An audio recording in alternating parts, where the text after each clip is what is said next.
Hello friends, मैं एक बार फिर से उपस्थित हूँ कहानी सच्ची मोहब्बत का अगला भाग लेकर। इसके पहले भी 2 भाग अपलोड हो चुके हैं। अगर आपने नहीं देखा तो प्लीज़ एक बार मेरे चैनल पर जाकर अवश्य देखें। बेटी की बात सुनकर मालती जी को अब और बर्दाश्त नहीं हुआ और उन्होंने उठकर एक जोरदार तमाचा मुंह पर लगा दिया। बिना कोई बात सुने अपना निर्णय ले लिया। हमारे बारे में ऐसी राय बना लिया। जो मामा मामी अपने बच्चों से बढ़कर तुम्हें प्यार किया, तुम्हारा ख्याल रखा, उन पर इतना बड़ा इल्ज़ाम लगा दिया। तो ठीक है, और तुम्हें जो सही लगे वही करना, पर पहले सारी बात सुन लो। उसके बाद विश्वास करो या न करो, तुम्हारी मर्जी। तुम यहाँ रहो या पिता के पास जाओ, हम तुम्हें नहीं रोकेंगे। सुनो, तुम्हारे पिता हैं और अभी अमेरिका में अपने परिवार के साथ हैं। अब तुम यह सोचोगी कि उनका परिवार तो यहाँ है, तो फिर किस परिवार के साथ? तो तुम्हें बता दूं कि उनका अपना परिवार है, एक अलग परिवार, जो उन्होंने मेरी शादी से पहले बसा लिया था। वह विदेश में मेरी शादी से पहले से काम करते थे। यही सब देखकर मेरे माँ बाप यानी तुम्हारे नाना नानी बहुत खुशी खुशी इस रिश्ते के लिए तैयार हो गए। यह सोचकर कि मेरी बेटी भी विदेश में रहेगी, खूब सुखी रहेगी, खुश रहेगी। उनके साथ साथ मैं भी बहुत खुश हो रही थी। विदेश जाने और वहाँ अपना परिवार बसाने के अनेकों सपने संजो रही थी, ख्वाब पाल रही थी।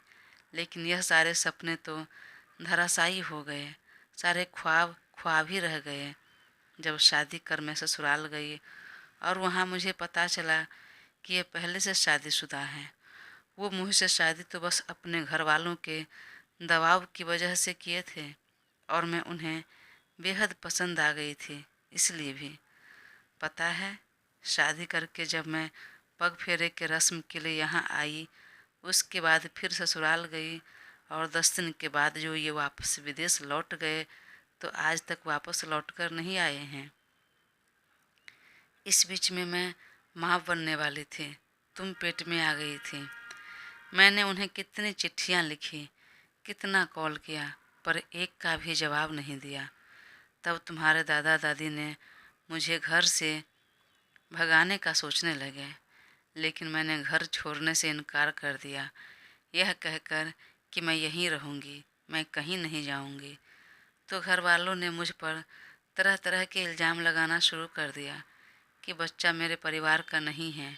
यहाँ तक कि तुम्हारे पिता ने भी तुम्हें अपना नाम देने से इनकार कर दिया। मुझ पर उंगली उठाने लगे, मेरे चरित्र पर सवाल उठाने लगे। जब यह बात तुम्हारे मामा यानी मेरे भाई को पता चली, तब वो लेकर आ गए मुझे। मैं महीनों तक अपने माता पिता से यह बात छुपा कर रखी, लेकिन धीरे धीरे उन्हें भी पता चल गई और पिताजी चिंता में डूब गए। हमेशा यही सोचते रहे कि मैं बेटी का घर बसा नहीं पाया और इसी चिंता में घुलते घुलते एक दिन दुनिया से चल बसे। उसके बाद मेरी माँ भी। तब मेरे पास भाई भाभी मेरी और तुम्हारी देखभाल करने लगे। मैंने कितना कहा कि बाहर निकलकर मैं काम करूँगी, जॉब करूँगी, अपना परिवार में पाल लूँगी, लेकिन दोनों ने मुझे नहीं करने दिया। तब से लेकर अब तक हम दोनों का सारा खर्चा यही उठाते हैं। फिर भी तुम बिना सोचे समझे सारी बात जाने इतना बोलने लगी। मुझे समझ नहीं आ रहा तुम्हें क्या हो गया है। और इसी वजह से बेटा, हम सोहम से तुम्हारा रिश्ता नहीं करना चाहते थे। तुम्हारे कहने पर जब मैं इसके घर गया तो सब कुछ मुझे वाकई बहुत अच्छा लगा। सोहम के बारे में सुनकर भी अच्छा लगा, लेकिन जैसे हमने सुना कि अभी वो विदेश में काम करता है, हम दोनों भाई बहन पीछे हट गए कि नहीं, अगर फिर कुछ ऐसा हुआ आगे चलकर तो हम या हमारी भांजी बर्दाश्त नहीं कर पाएंगे। जो दुख मेरी बहन ने झेला वह भांजी को नहीं झेलने दूंगा। बेटा, सच कहता हूँ, यही वजह है कि मैंने सोहम के साथ तुम्हारा ब्याह नहीं किया। बेटा, तुम सच में एक बहुत अच्छे लड़के हो। घर परिवार भी तुम्हारा अच्छा है, पर सच बोलता हूँ, एक बार धोखा खा लिया हूँ बहन के साथ, इसलिए विश्वास नहीं हो रहा। जो दुख मेरी बहन ने झेला, वह दुख मैं अपनी भांजी को नहीं झेलने दूंगा। जो गलती एक बार हो गई, उसे अब नहीं दोहराना है। बहन ने तो अपनी ज़िंदगी जैसे तैसे बिता ली, लेकिन अगर भांजे के साथ ऐसा कुछ हुआ तो बर्दाश्त नहीं कर पाएंगे हम सभी। और बेटा सोहम, तुम मुझे माफ़ कर दो। तुम सच में बहुत अच्छे लड़के हो, पर वास्तव में यही वजह है कि मैं अपनी भांजी की शादी तुम्हारे संग करने से पीछे हट गया। मामा जी ने कहा तो सोहम अवाक हो गया और रजनी के दोनों आँखों से झरझर आंसू बहने लगे। वो माँ के पैरों में गिर पड़ी और फूट फूट कर रोते हुए माफ़ी मांगने लगी। जिस पिता के लिए अभी दिल में प्यार और इज्जत उमड़ रही थी, उसके लिए अब मन में घृणा उत्पन्न हो गई थी। माँ, मामा जी, मामी, प्लीज़ मुझे माफ़ कर दीजिए। मैं गुस्से में न जाने आप सबको क्या क्या कह दिया। और हाँ, आज के बाद आप जहाँ कहेंगे मैं वहाँ शादी करने के लिए तैयार हूँ। सोहम, तुम चले जाओ, अब मत आना। सोहम रजनी की बात का मान रखते हुए उठकर खड़ा हो गया, सबको हाथ जोड़ प्रणाम किया और जाने के लिए वापस मुड़ा। रजनी फिर से रुझकाए अपने कमरे की तरफ बढ़ गई। तभी मामा जी ने कहा, वाह, बढ़िया है। भला माफ़ी मांगने का यह क्या तरीका है? माफ़ी मांगे और हमारे जवाब का इंतज़ार किए बिना खुद को माफ़ कर लिया, और इतना ही नहीं, अपना निर्णय भी सुना दिया। सुनकर रजनी को अपनी गलती का एहसास हुआ और तुरंत मुड़कर वापस आकर खड़ी हो गई। सोहम भी वापस मुड़कर अपनी जगह पर आ गया। सोहम हाथ बांधे खड़ा था, वहीं रजनी का सिर झुक गया था। देखो बेटा, तुम्हारे परिवार से तो मैं पहले ही मिल चुका हूँ। बड़े ही भले लोग हैं, अभी तुमसे भी मिल लिया। तुम भी तो भले लग रहे हो, फिर भी मुझे थोड़ा डर लग रहा है तुम्हारे संग अपनी भांजी की शादी करते हुए। पर हाँ, अगर तुम हमें विश्वास दिला दो तो मैं इस रिश्ते के लिए हामी भर दूंगा। मामा जी ने कहा तो सोहम सुनकर वहीं जर हो गया और मामा जी की तरफ ऐसे देखने लगा मानो उन्होंने जो अभी अभी कहा उस पर उन्हें यकीन न हो। वहीं रजनी भी मामा जी की तरफ अविश्वास भरी नज़रों से देखने लगी। अरे, तुम दोनों ऐसे क्यों देख रहे हो? मैं सच बोल रहा हूँ। अगर तुम मुझे विश्वास दिला दो तो मुझे इस रिश्ते से कोई आपत्ति नहीं है। सोहम की आंखें छलक गई। वह वहीं ज़मीन पर बैठ गया और मामा जी के पैर छूते हुए कहा, मामा जी, मैं सच कह रहा हूँ।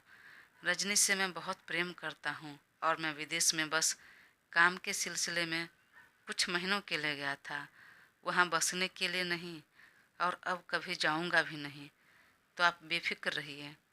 अगर रजनी का हाथ मेरे हाथ में देते हैं, इस रिश्ते को मंजूरी देते हैं, तो इसे मैं पूरे दिल से निभाऊंगा। आपको शिकायत का एक मौका नहीं दूंगा यह मैं आपसे प्रॉमिस करता हूँ। अगर कोई शिकायत हुई तो फिर आप जो सजा देंगे वह भुगतने के लिए हमेशा तैयार रहूँगा। सुनकर मामा जी मुस्कुराने लगे और साथ में मामी और मालती जी भी। बेटा, मुझे तुम्हारी बातों पर भरोसा हो रहा है। एक काम करो, तुम अभी के अभी अपने घर जाओ, अपने माता पिता से बात करो, और मैं कल ही पंडित जी के साथ तुम्हारे घर आता हूँ। जो सबसे नज़दीक और शुभ मुहूर्त होगा उसी में तुम दोनों की सगाई हो जाएगी। सोहम की खुशी का ठिकाना नहीं रहा। रजनी की भी आंखें खुशी से छलक उठी। वहीं मालती जी झट से भागकर मिठाई लेकर आई। अरे, इतनी अच्छी बात है, इतनी खुशी की बात है, तो चलिए सब लोग मुंह मीठा कीजिए। सिर्फ मुंह मीठा करने से काम नहीं चलेगा। जाओ जल्दी से खाना बना लो, आज ये हमारे साथ ही खाना खाएंगे। रजनी, जाओ बेटा, मामी के साथ मिलकर सोहम जी के पसंद का खाना बना लो। सोहम मना करता रह गया, लेकिन मामा जी उनकी एक नहीं सुनी। रजनी ने भी सबकी नज़रों से बचते हुए सोहम को एक नज़र देखा और मुस्कुराते हुए रसोई में चली मामी के साथ खाना बनाने। तभी मामा जी के मोबाइल पर शर्मा जी का कॉल आया। मामा जी ने से इग्नोर करते नहीं बना और उन्होंने उठा लिया। तो सामने से शर्मा जी ने कहा, जी विजय जी, मालती जी कह रही थी कि आप लोग को लड़का पसंद है, तो हम लड़की देखने कब आए, बता दीजिए। सुनकर विजय जी ने तुरंत सोहम की तरफ देखा और उसके सामने कुछ कहते नहीं बना तो यूं ही कह दिया, ठीक है, हम आपस में बात करके विचार विमर्श करके आपको बताते हैं। जी ठीक है, पर जल्दी बताइएगा, बोलकर दोनों ने फ़ोन रख दिया। वहीं विजय जी के चेहरे पर जो थोड़ी परेशानी के भाव उभर आए थे, उसे छुपाने की, खुद को सामान्य दिखाने की कोशिश करने लगे, लेकिन सामान्य रहने के बावजूद चेहरे पर परेशानी के भाव साफ पता चल रहे थे। क्या हुआ भैया, किसका फ़ोन था? कुछ नहीं बहन, तुम जल्दी से खाना खिलाओ, सोहम बाबू को जाना भी होगा। सुनकर मालती जी भी रसोई में चली। कुछ देर में सोहम के पसंद का खाना बन चुका था। पुलाव, कढ़ी, राजमा, शाही पनीर, गाजर का हलवा, इतना सब कुछ अपनी पसंद का देखकर सोहम बेहद खुश हो गया। मामी, इतना सब कुछ क्यों बना लिया? कुछ सिंपल सा बना लेते। तब रजनी ने चुपके से चिमटी काटते हुए कहा, मामी ने नहीं, मैंने बनाया है, मेरी तारीफ करो। सोहम ने भी धीरे से कहा, वह तो तब करूँगा जब तुम मेरे घर आओगी और जब मेरे लिए खाना बनाओगी, तभी तारीफ के साथ और भी कुछ करूँगा। क्या और भी कुछ? अरे तुमसे प्यार भी। सुनकर रजनी ने एक धौल जमा दिया। कैसी हो, अपने पति को मारती हो? यह गलत आदत है। अगर कभी उनके घर वालों के सामने ऐसी हरकत की तो क्या सोचेंगे? हमने तुम्हें कोई संस्कार नहीं दिया, मामी ने जरा झिड़कते हुए कहा। मामी, आप क्यों बेवजह नाराज हो रही हैं? वो देखेंगे तब सोचेंगे ना। सुनकर सोहम हंसने लगा। वहीं मामी सिर हिलाकर रह गई। खाना खाने के बाद सोहम चला गया। उनके जाने के बाद विजय जी, मालती जी और रमा जी को बुलाकर कहा कि शर्मा जी का फ़ोन आया था और रजनी को देखने की बात कर रहे थे। तभी सामने सोहम बैठा था, इसलिए कुछ जवाब देते नहीं बना। लेकिन अब क्या जवाब दूं? कैसे कहूं कि मेरी बिटिया की शादी तय हो गई? अरे इसमें परेशान होने वाली बात क्या है? उन्हें मना कर दीजिए, कह दीजिए कि हमारी लड़की का रिश्ता कहीं और तय हो गया है। हाँ, पर इस तरह सीधे सीधे हम मना कर देंगे तो ठीक नहीं लगेगा। हम पहले गए थे उनके घर रजनी का रिश्ता लेकर, और इस तरह हम सामने से मना करेंगे तो उन्हें बुरा लग सकता है। फिर यह भी बात हो जाएगी कि अचानक एक ही दिन में कैसे शादी तय हो गई। हाँ, यह बात तो ठीक कह रहे हैं भैया। तो उन्हें कह दीजिए कि फ़िलहाल मेरी भांजी शादी नहीं करना चाहती। नहीं, यह भी कहते हुए ठीक नहीं लग रहा है। अभी कह देंगे और कल को जब रजनी की शादी होगी तब हम क्या कहेंगे? तो फिर आपको जो ठीक लगे अपने हिसाब से बात कर लीजिए, या जो सच्चाई है बता दीजिए। हाँ ठीक है, यही ठीक रहेगा, बोलकर मामा जी शांत हो गए। इस बात को इतना तवज्जो नहीं दिया। इधर सोहम ने अपने घर वालों को सारी बातें बताई तो घर वाले मान गए। बेटा, जिसमें तुम्हारी खुशी उसमें मेरी भी खुशी। मुझे न तो इस रिश्ते से कोई आपत्ति है, ना ही रजनी से। अगर तुम्हें पसंद है तो वह वाकई एक अच्छी लड़की होगी तो उन्हें कह दो, रोके के रस्म की तैयारी करने के लिए। इधर अगले दिन विजय जी पंडित जी को बुलाने उनके घर गए तो अचानक रास्ते में शर्मा जी मिल गए और विजय जी का हाथ पकड़ते हुए कहा, तब विजय जी, आपने बताया नहीं, कब आऊँ मैं रजनी बिटिया को देखने? वो ये बात है कि विजय जी थोड़ा झिझक रहे थे बोलने में। तभी शर्मा जी ने कहा, अरे विजय बाबू, क्यों परेशान हो रहे हैं? मेरा बेटा अच्छा जॉब में है तो इसका मतलब ये नहीं कि मैं दहेज लूँगा। मैं खुद दहेज के खिलाफ़ हूँ। और तो और मेरा बेटा आपकी रजनी बिटिया को स्कूल के दिनों से ही जानता है और पसंद करता है। जब मैंने उसे रजनी बिटिया के बारे में बताया तो खुशी खुशी शादी करने को तैयार हो गया। इतना ही नहीं, ये भी बोला कि मैं रजनी के बारे में आपको बताने ही वाला था। जी, पर शर्मा जी, बात ये नहीं है। तो फिर क्या बात है? जो भी बात है प्लीज़ खुलकर बताइए, यूँ हिचकिचाने की ज़रूरत नहीं। वो ये है कि रजनी बिटिया किसी और को पसंद करती है और यह बात हमें कल ही पता चली है, तो हमें यह रिश्ता मंजूर नहीं, हम नहीं कर सकते। यह क्या कह रहे हैं आप? देखिए, आप यह मत सोचिएगा कि मैं आपके लड़के को रिजेक्ट कर रहा हूँ। अपने गौरव में कोई बुराई नहीं है। वह बहुत अच्छा लड़का है, लाखों में एक है। जो लड़की आपके घर में जाएगी बहुत सुखी रहेगी। पर रजनी बिटिया को कोई और पसंद है। वह बहुत दिनों से एक दूसरे को चाहते हैं। मैं तो इस रिश्ते के लिए तैयार नहीं हो रहा था, पर जब उस लड़के से मिला तो वाकई बहुत अच्छा लगा। विजय जी की बात सुनते ही अचानक शर्मा जी के तेवर चेंज हो गए। आप सीधे सीधे यूँ कहिए ना, आपकी भांजी पहले से ही किसी और लड़के के साथ गुलछर्रे उड़ा रही थी, मुंह काला कर रही थी। अब किसी और लड़के के साथ शादी करने लायक नहीं है। अच्छा हुआ पहले बता दिया। ऐसी लड़की को अपने घर में बहू बनाकर मैं अपना कुल खानदान का नाम खराब नहीं करना चाहता। शर्मा जी, जरा सोच समझ कर जबान संभाल कर बात करिए। मेरी भांजी है वो। हाँ हाँ, वह आपकी भांजी है, तो ज़रा उसे समझाइए, उसे बताइए कि अपने इज्जत मान प्रतिष्ठा और रुतबे के बारे में अगर किसी को पता चले तो क्या सोचेंगे? आप पर हंसेंगे। एक पिता का प्यार दिया आपने, पर वह क्या कर रही थी? आपके पीठ पीछे किसी और के संग। छी, आपका मान नहीं रखा उस लड़की ने। अब की बार विजय बाबू ने उनका गिरेबान पकड़ लिया। जबान संभाल कर बात करना, वरना बोलने लायक नहीं छोड़ूंगा। हाँ तो क्या कर लेगा? दोनों में बहस इतनी बढ़ गई कि हाथापाई की नौबत आ गई। कुछ लोग भी बीच बचाव करने आए, पर दोनों में से कोई भी चुप नहीं हो रहे थे। तभी अचानक गौरव आया और अपने पापा को शांत करने लगा। पापा, आप शांत रहिए। किसी लड़की को आप इस तरह मजबूर नहीं कर सकते शादी करने के लिए। उसे जहाँ पसंद है करने दीजिए। हमें उसकी इच्छाओं का मान रखना ही चाहिए। अरे ये इकलौती लड़की तो नहीं है, और भी लड़कियां हैं। मेरी शादी कहीं और हो जाएगी। हाँ बेटा, देखो तुम कितने समझदार हो, कितनी अच्छी बातें कर रहे हो। यही मैं तुम्हारे पिता को समझाना चाह रहा था, पर तुम्हारे पिताजी नहीं समझ पा रहे हैं। तुमने बिल्कुल सही कहा।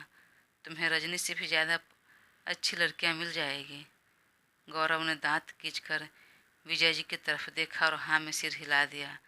फिर पिताजी का कंधे पर हाथ रखते हुए लेकर चले गए। आप क्यों इतनी जल्दी नाराज़ हो जाते हैं? आपकी बीपी हाई हो जाती है, पता है ना? तो इस तरह नाराज़ होने की ज़रूरत नहीं। लेकिन बेटा, देखा तुमने किस तरह उसने हमारा इंसल्ट किया?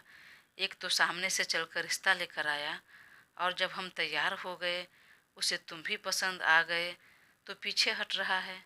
अरे समाज में हमारी कोई इज्जत है कि नहीं?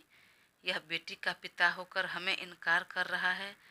इस बात को मैं यूं ही नहीं जाने दे सकता। शर्मा जी बेहद गुस्से में बोल रहे थे। पापा, आप शांत रहिए। वो लड़की खुद उससे शादी नहीं करेगी। गौरव ने बेहद आराम से कहा। यह तुम क्या कह रहे हो बेटा? वह लड़की किसी और को पसंद करती है, वो भी काफ़ी पहले से। और अब वो लड़का भी इस रिश्ते के लिए तैयार है, तो फिर वह इनकार कैसे करेगी? मैं सच बोल रहा हूँ पिताजी, बस आप निश्चिंत रहिए।